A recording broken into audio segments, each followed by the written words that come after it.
Aeroporto de Richmond, Virgínia. Um Boeing 737 prepara-se para aterrissar. De repente, ele se inclina sem controle. 51 pessoas podem estar prestes a morrer. Nós ficamos segurando firme no manche, mas ficamos muito tensos. É o terceiro acidente bizarro envolvendo um 737 e que se tornaria o maior caso de investigação da história da aviação. Porque o Boeing 737, o avião mais usado do mundo, estava caindo do céu. Durante 6 longos anos, os investigadores continuam perplexos. Milhares de vidas poderiam estar em risco. Você sente mais falta quando alguma coisa é arrancada de você. O mistério do 737 poderá ser resolvido antes que mais pessoas morram?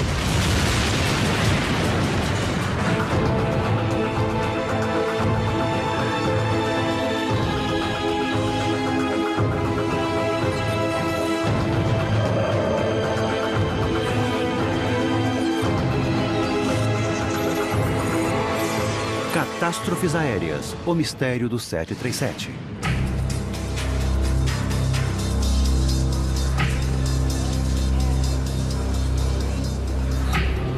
Trenton, 9 de junho de 1996, 7 da noite. Reconstituição. Brian Bishop é piloto da Eastwind Airlines há 4 anos. Aquela era a noite perfeita para voar e a última em que eu esperaria ter algum atraso ou problema. A tripulação foi escalada para voar até Richmond, na Virgínia.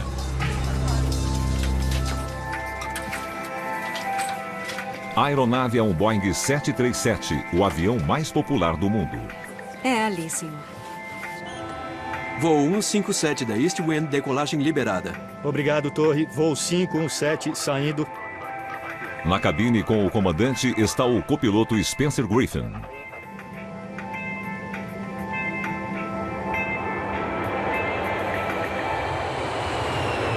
Quando a noite cai, o avião ganha os céus, assim como milhares de 737s fazem diariamente.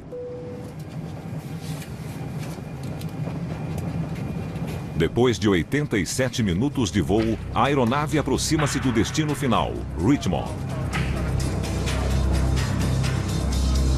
Quer uma bebida, senhor? Tudo parece estar normal. Os ventos estavam calmos. O céu estava limpo, com muita visibilidade. Quando o avião se aproxima de Richmond, a tripulação prepara os passageiros para a aterrissagem.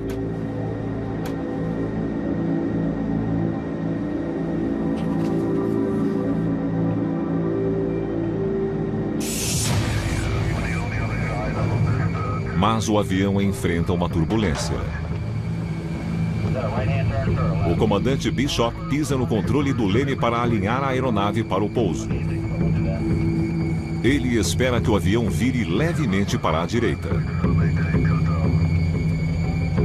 Mas não é o que acontece. O avião se inclinou forte para a direita, em cerca de 90 graus. Eu até fui jogado contra a janela.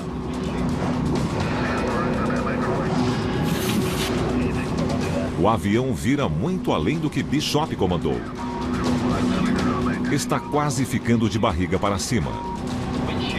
O comandante tenta corrigi-lo, mas os controles não respondem.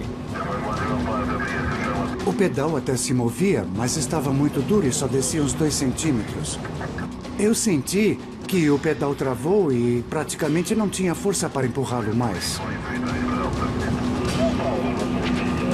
O avião está sem controle e girando catastroficamente em direção ao solo. Fiquei muito nervoso e fiquei segurando firme. Eu segurei firme e fiz o que precisava ser feito.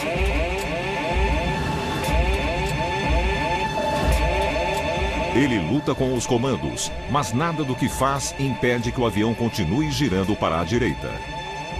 Brian sabe que está a poucos instantes de um impacto.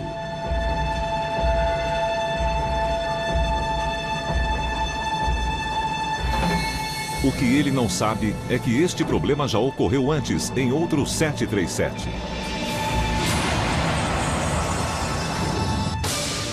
3 de março de 1991, voo 585.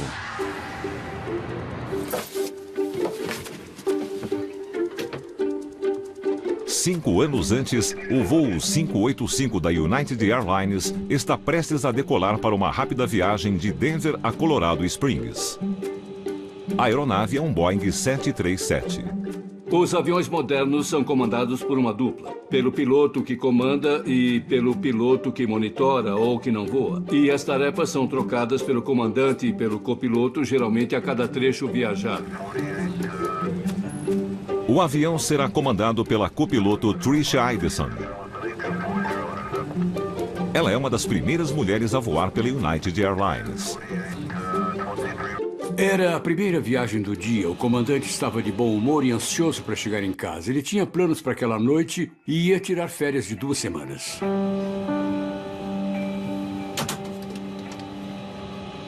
Durante a rota, a aeronave passará por cima das montanhas rochosas.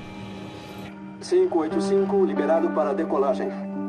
Como aquele voo era muito curto, o gravador da cabine de comando, que grava no mínimo meia hora, gravou toda a conversa antes da decolagem. E o tempo todo, a tripulação foi sempre muito profissional.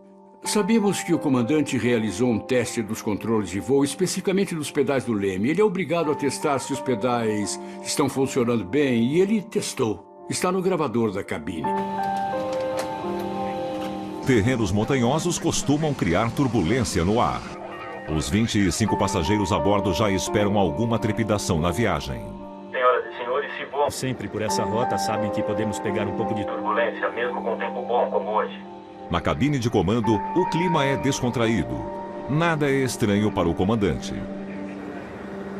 Ele falou sobre o clima, conversaram sobre turbulência e falaram sobre como iam se preparar para o pouso. Senhoras e senhores, estamos em altitude de cruzeiro a 11 mil metros. E agora temos uma vista fantástica das montanhas rochosas nas janelas à direita da aeronave.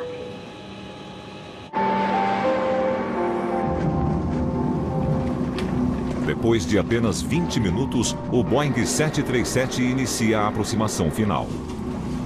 Ainda não há nada indicando que algo pode dar errado. Para sua segurança, mantenham os cintos afivelados enquanto estiverem em seus assentos. A tripulação sabe que a aterrissagem será acidentada. É sempre assim nas montanhas. Isso é desconfortável para os passageiros. O comandante comentou que sempre tinha turbulência toda vez que ele pousava em Colorado Springs. O copiloto sugeriu que o avião fosse acelerado para ficar mais estável na turbulência. Concordo. Mais 20 por hora. O pouso vai ser difícil, mas deve ser manejável. Pista 30 livre para...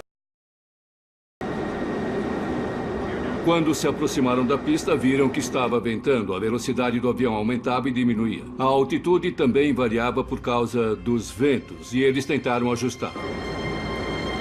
O avião é sacudido pelas correntes de ar. Os pilotos ajustam os controles. Começando a descer e se aproximando da pista 30. United 585.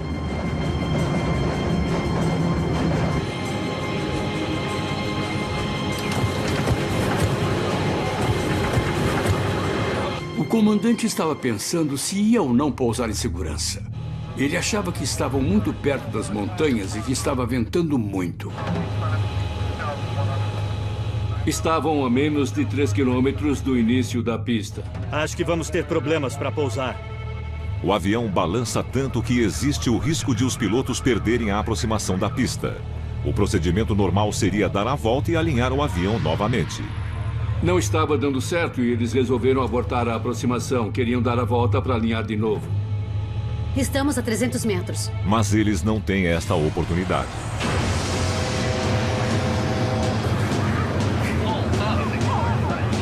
Sem aviso, a aeronave começa a girar. O avião inclina-se violentamente para a direita. Está muito baixo.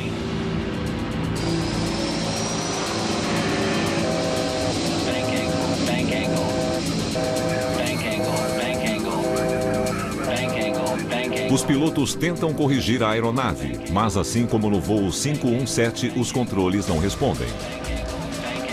Recolheram os flaps para 15. Flaps em 15. 15.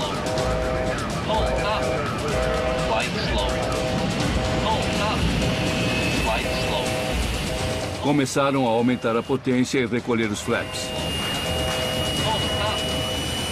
Mas nenhum comando faz alguma diferença. Conforme continua a se inclinar, o avião vai em direção ao solo.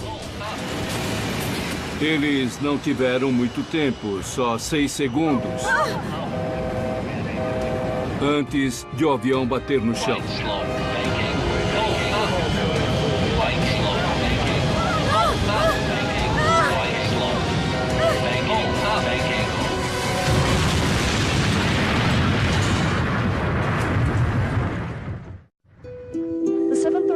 Was only a few miles south of the Colorado Springs airport, coming in for a landing when it plunged from the sky, smashing into a small park surrounded on 3 sides by houses and apartments. Março de 1991. O voo 585 da United Airlines de Denver a Colorado Springs caiu a poucos quilômetros de seu destino. Todas as pessoas a bordo morreram instantaneamente. Gail Dunham ouve notícias sobre um acidente, mas não suspeita que seu marido, Hal Green, seja o piloto. Eu fiquei em choque. Eu sabia que tinha sido um acidente fatal, mas não fazia ideia de que Hal estivesse nele. Essa ideia nunca passou pela minha cabeça. Suas asas de piloto ficaram amassadas devido ao impacto da queda. Eu fiquei em choque. Eu achei que quedas de avião fossem muito raras, que fossem um ato de Deus. Investigadores são chamados ao local do acidente com urgência. Greg Phillips é o responsável. Existe uma grande responsabilidade para acertar em uma investigação de acidente aéreo. É uma questão de vida ou morte ou potencial para vida e morte.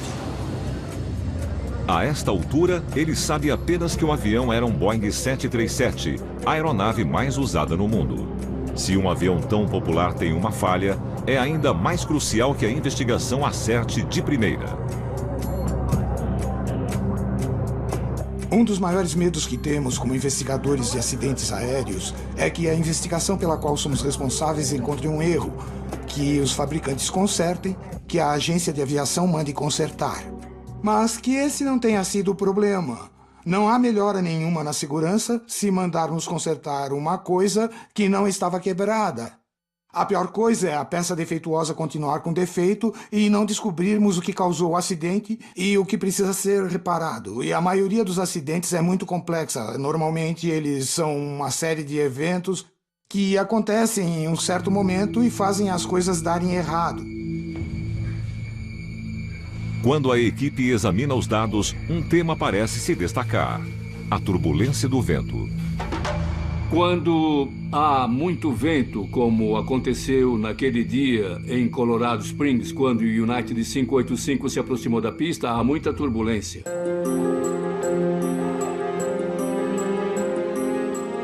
A região ao redor de Colorado Springs é famosa por um tipo específico de turbulência causada pelas ondas de montanha. Direção do vento. Correntes de ar rápidas que passam acima das montanhas geram uma série de redemoinhos verticais e vórtices.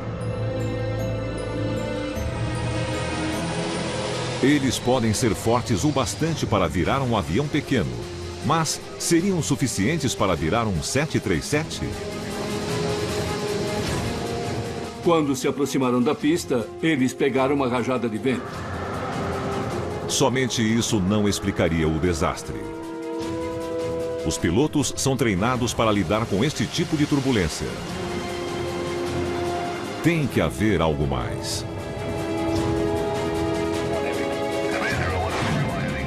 Os pilotos cometem erros. É humano cometer erros. Enquanto as pessoas estiverem envolvidas em coisas como pilotar, fazer manutenção ou dirigir carros, ainda não existe nenhum humano perfeito.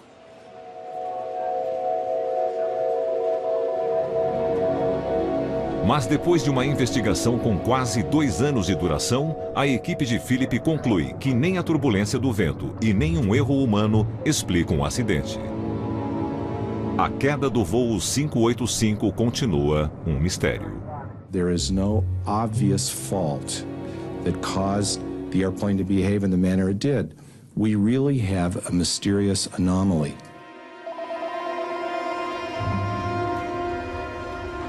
O voo 585 foi uma vergonha para o Conselho de Segurança dos Transportes. Eles divulgaram um relatório e a capa desse relatório dizia que o avião tinha caído por motivos indeterminados. É uma grande vergonha.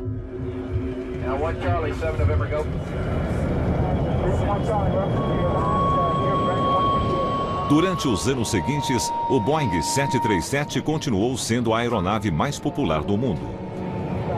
O mistério do voo 585 foi silenciosamente arquivado. Mas os parentes das vítimas ainda tentam entender o que aconteceu. Os momentos em que mais sinto falta do Hall são as festas de formatura, são os casamentos. Ele não pôde ver o nascimento do neto, da neta. Isso realmente mudou meu ponto de vista e eu fiquei muito mais consciente sobre acidentes de avião e as suas causas. A maior preocupação é que sem uma causa definitiva, ninguém pode ter certeza de que não há algo muito errado com o avião de passageiros mais popular do mundo. Pode haver outra catástrofe esperando para acontecer. 9 de junho de 1996, voo 517. 1996. 5 anos depois, outro 737, o voo 517 da Eastwind Airlines, gira sem controle sobre Richmond, na Virgínia.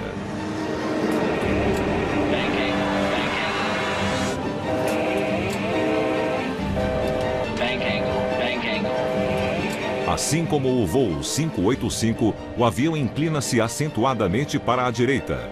O comandante Brian Bishop está lutando com os controles. O avião ficou praticamente na vertical, virado, desse jeito. E eu não conseguia trazer o avião de volta para a horizontal.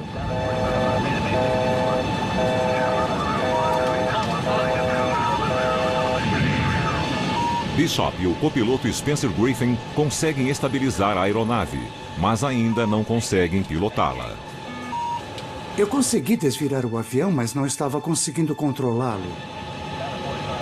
No momento em que se percebe um problema, a única vontade que se tem a essa altura é encontrar uma saída. O voo 517 apresenta exatamente o mesmo defeito do voo 585 e corre um grande risco de ter o mesmo destino. Eu liguei para a comissária de bordo e disse que tínhamos uma emergência e pedi que sentassem e apertassem os cintos.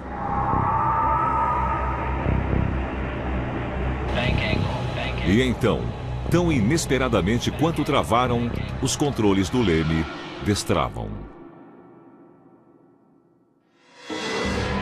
Eles voltaram ao normal sozinhos. Não foi nada que a gente fez.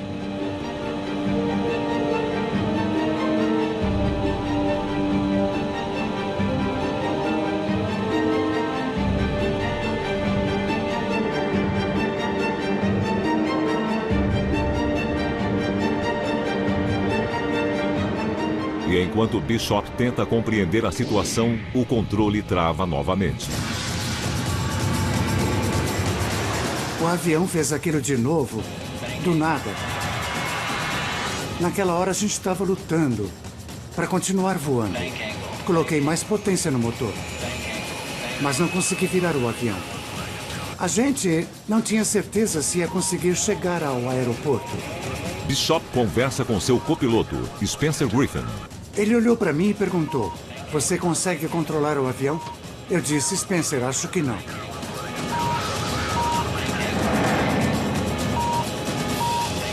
Eu falei: "Precisamos ir para longe das casas e dos prédios."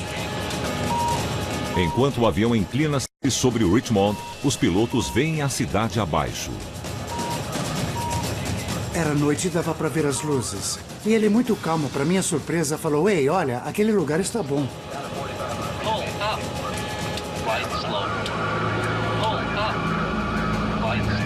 Eles estão a momentos de um desastre. Será que o mistério de Colorado Springs acontecerá novamente? Nenhum dos pilotos sabia que outro acidente, quase 2 anos antes, havia sido causado pelo mesmo problema. Os investigadores imaginavam que a falha já havia sido consertada.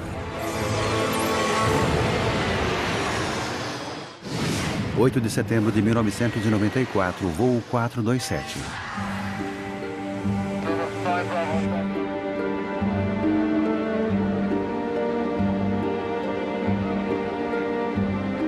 8 de setembro de 1994. Lee Weaver está em um voo de Chicago a Pittsburgh, voltando para casa e para sua esposa e filha.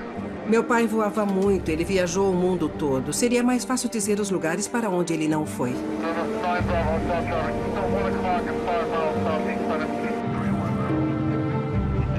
Na cabine de comando, Peter Germano e Chuck Emmett. Há 127 passageiros a bordo. O voo US Air 427 também é feito em um 737. A aproximação de Pittsburgh foi normal. Tudo foi rotineiro. O avião estava em piloto automático. Não me deram informação de conexão nem nada. Sabe para qual portão a gente vai? Ainda não. Voo 427, reduza a velocidade a 390 por hora. Mantenha FL 100. Sempre pedem para reduzir muito aqui.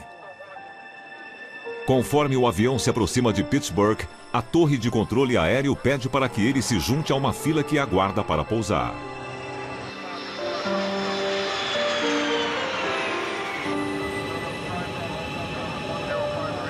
US Air 427, curva à esquerda. Proa 100, tráfego à direita. 10 km ao norte, uma corrente de jato subiu para 1.500 metros. Virando proa 100, US Air 427. Os pilotos reduzem a velocidade a 350 km por hora, o mais lento que o 737 é capaz de voar sem entrar em stall. Eles configuraram o avião, ajustaram os slats e os flaps para poderem voar em segurança à velocidade de 350 por hora. Deveria ser mais uma aterrissagem de rotina. Eles ouviram os controladores de tráfego falando com outros aviões. Tudo estava normal. Ouvi meu irmão dizer que ele conseguia imaginar meu pai fechando a mesinha do assento, guardando sua pasta, mastigando o último pedaço de gelo do copo.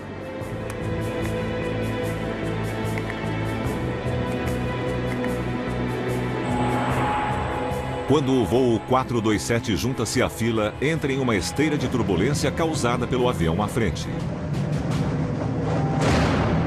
2 grandes solavancos ocorrem em sequência. O avião começou a se inclinar.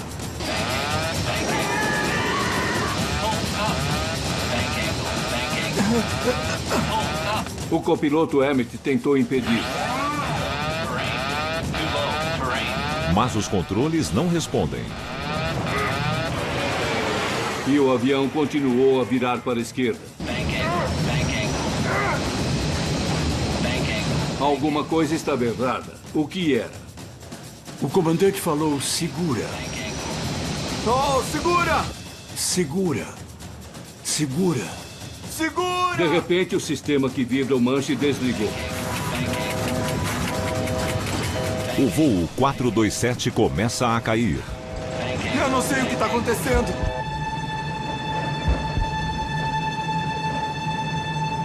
Lee Weaver está no assento 32A. Eu imagino que ele estivesse pensando na esposa, nos filhos, nos netos. Quem quer que estivesse ao lado dele, ele deve ter tentado ajudar.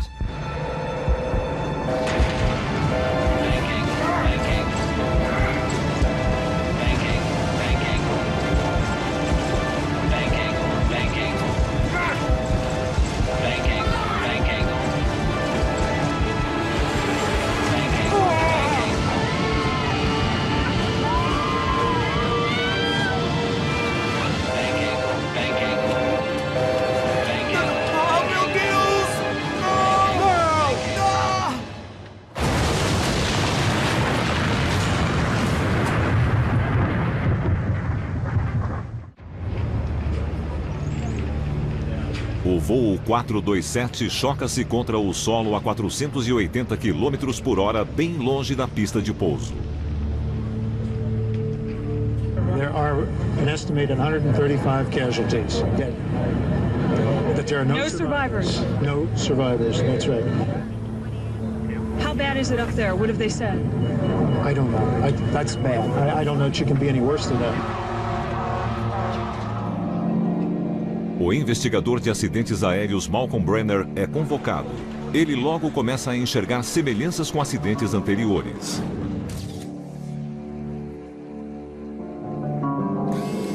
As pessoas começaram a lembrar de Colorado Springs e, numa análise fria, esse foi outro 737 que começou a se inclinar e acabou não se recuperando.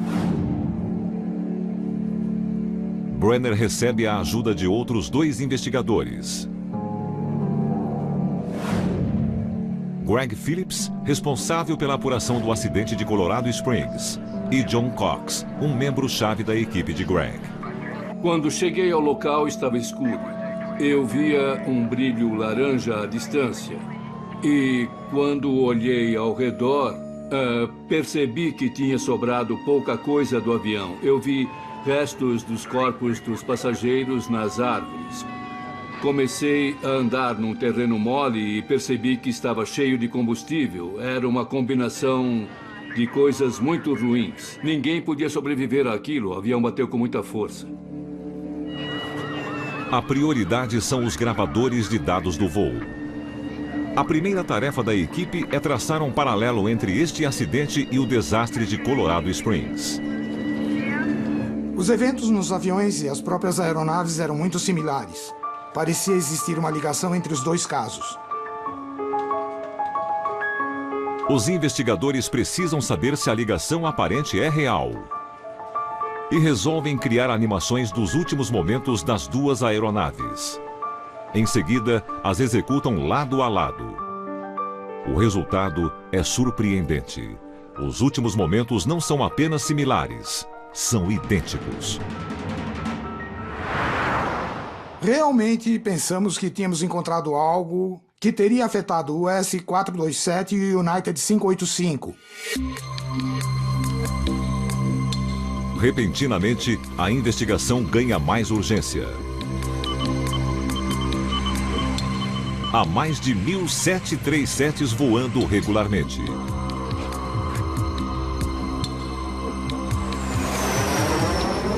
Esta falha poderia afetar todos eles? Foi uma catástrofe no pior sentido da palavra. Achamos quase impossível acreditar que aquilo era verdade. A equipe analisa as animações mais detalhadamente. Eles são capazes de indicar o exato momento em que as coisas dão errado nos 2 voos.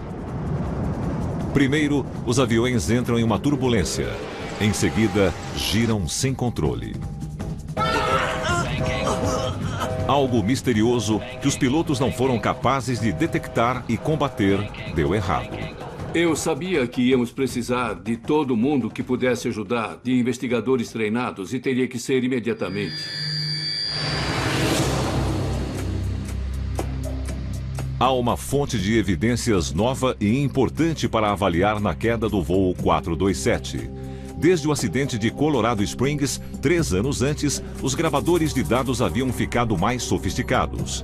A caixa preta do voo 427 mostra exatamente como cada controle do avião se comportou durante o momento fatal.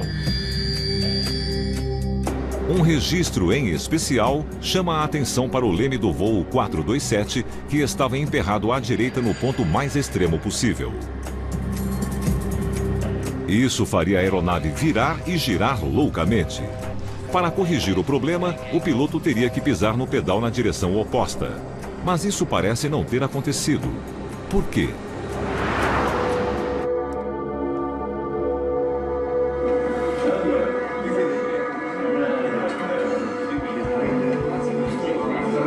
O gravador da cabine de comando do voo 427 traz uma pista vital. O copiloto que estava no comando não disse muita coisa, mas deu 2 pequenos grunhidos.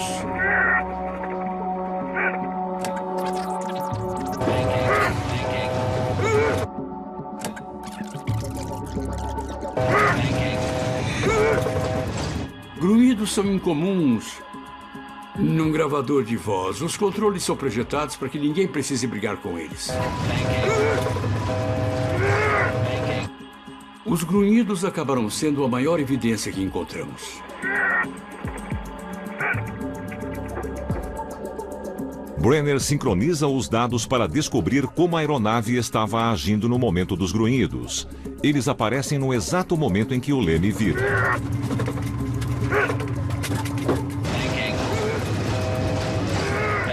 Brenner teve uma ideia. Ele supôs que o copiloto estava usando toda a sua força para controlar o leme, mas o leme não estava respondendo. Ele empurrou o pedal do leme com força, pisou no pedal do leme e ele não desceu. Ele colocou toda a força que conseguiu e ainda assim o pedal não desceu. Os grunhidos do copiloto sugerem que, apesar da falta de evidência física, pode ter ocorrido uma falha mecânica. A equipe examina o mecanismo que move o leme de ponta a ponta. Ele é baseado em um motor hidráulico conhecido como servoválvula.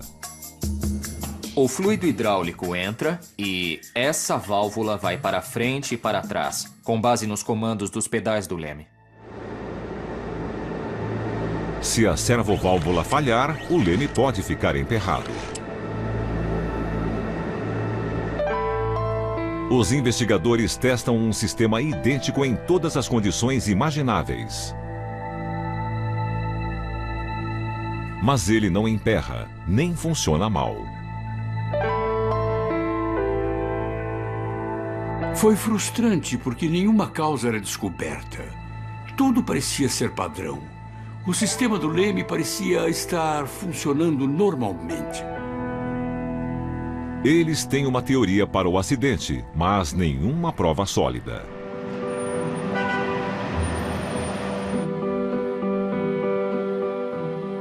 Com a suspeita de que o leme pode ter emperrado, solicita-se que a Boeing atualize o sistema de servoválvula de todos os 737s. A agência de aviação decidiu que não seria necessário tirar os aviões do ar, mas que eles precisariam de alguns ajustes. Se a servoválvula for mesmo o problema, as inclinações inesperadas não devem mais ocorrer. Mas não é o que acontece. 9 de junho de 1996, voo 517. 2 anos depois, nos céus de Richmond, na Virgínia, o voo 517 da East Wind Airlines parece ter se deparado com o mesmo problema. Apesar do ajuste na servoválvula, o leme trava e o comandante Brian Bishop não consegue soltá-lo. Não importa o que faça. Outro 737 está virando sem controle. É uma emergência. Bishop teme por sua vida e pelas vidas de seus 48 passageiros. Nesse momento você entra em modo de sobrevivência. Não, você não vai fazer isso comigo. Você está muito ocupado para ter medo nessa hora. Eu vou pousar esse avião.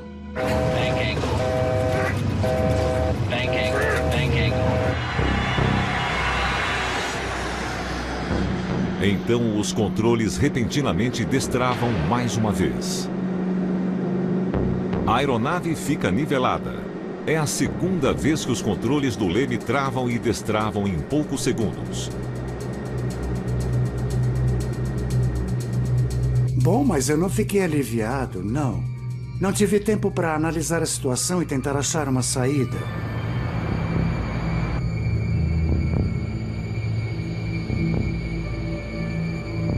O copiloto perguntou se eu conseguia controlar o avião. Eu disse que não sabia, que não tinha certeza.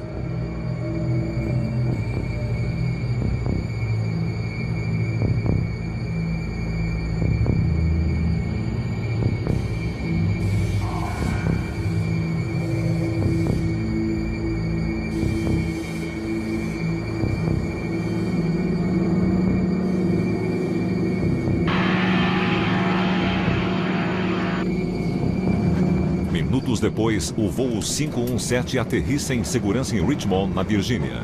Aquela foi a pior e a parte mais longa de todo o incidente.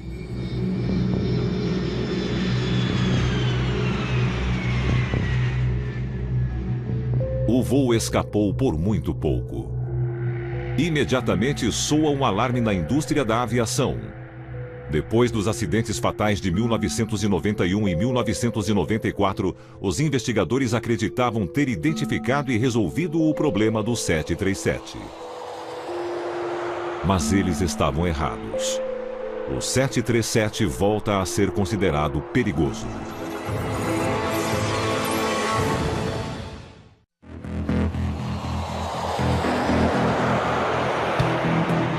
Richmond, Virgínia.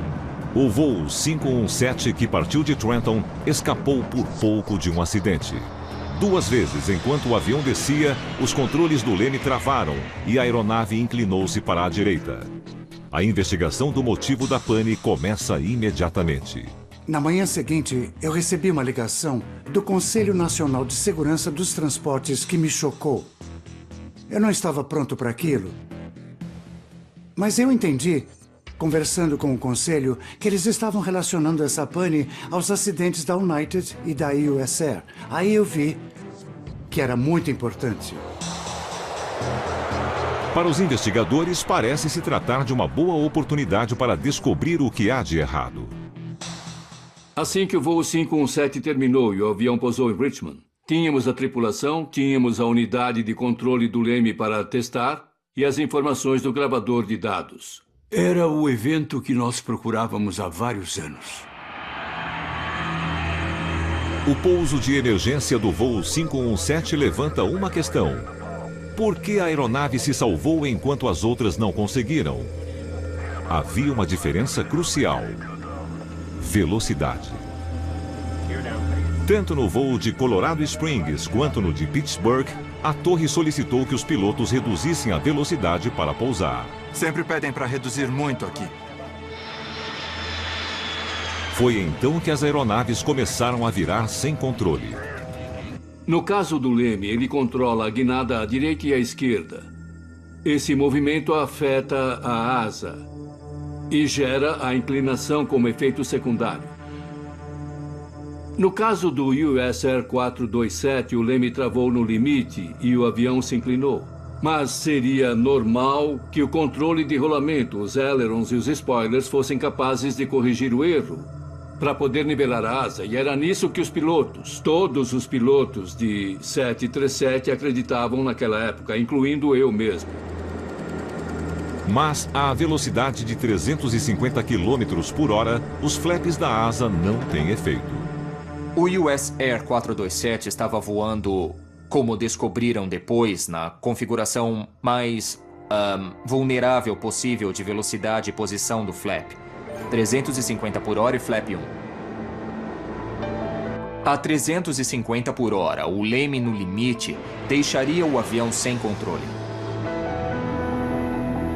A investigação revela que a aeronave de Bishop estava viajando a uma velocidade maior quando se aproximou de Richmond, 460 km por hora. A esta velocidade, existe arrasto suficiente para que os ailerons e spoilers reconheçam e controlem um problema como um leme travado. Por isso, Bishop foi capaz de nivelar o avião. A velocidade foi o que salvou o voo 517. Eu adoraria dizer que eu fui um grande piloto, que fui um dos melhores pilotos do mundo e que salvei um avião. Mas a verdade é que eu contei com a sorte. E teria sido assim com a maioria dos pilotos. Mas ainda não há explicação de por que o leme travou.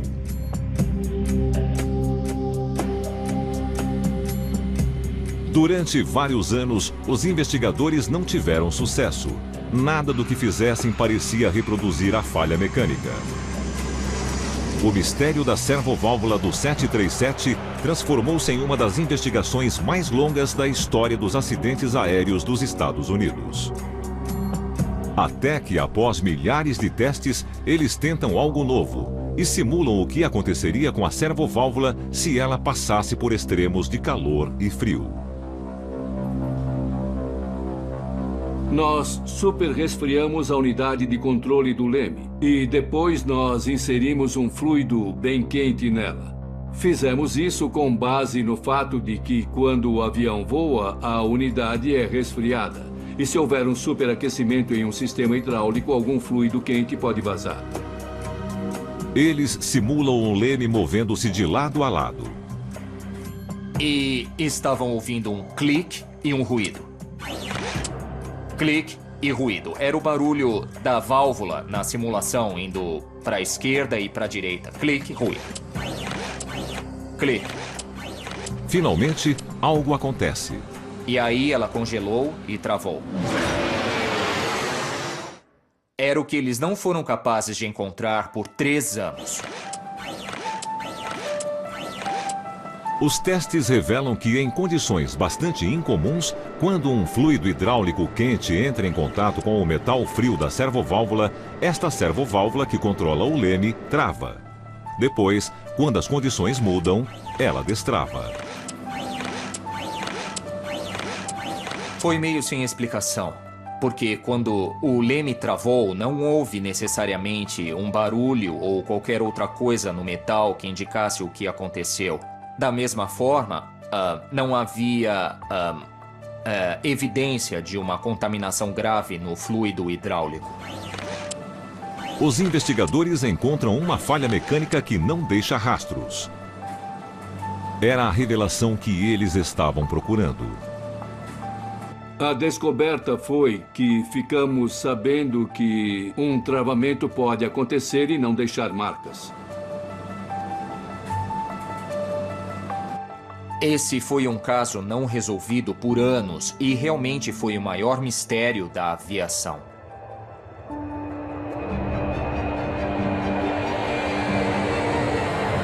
Desde 1996, na esteira desta investigação, a Boeing tem modificado e atualizado continuamente o mecanismo de controle da servoválvula do leme. Desde que Brian Bishop escapou de um acidente nos céus da Virgínia, outros 3.500 737s tomaram os ares. Nenhum deles sofreu um acidente devido a problemas no leme. Como resultado dos reparos que foram feitos, não tivemos mais relatos de qualquer anormalidade ou dificuldade com o leme. Parece que o problema foi resolvido. Versão brasileira, Vox Mundi.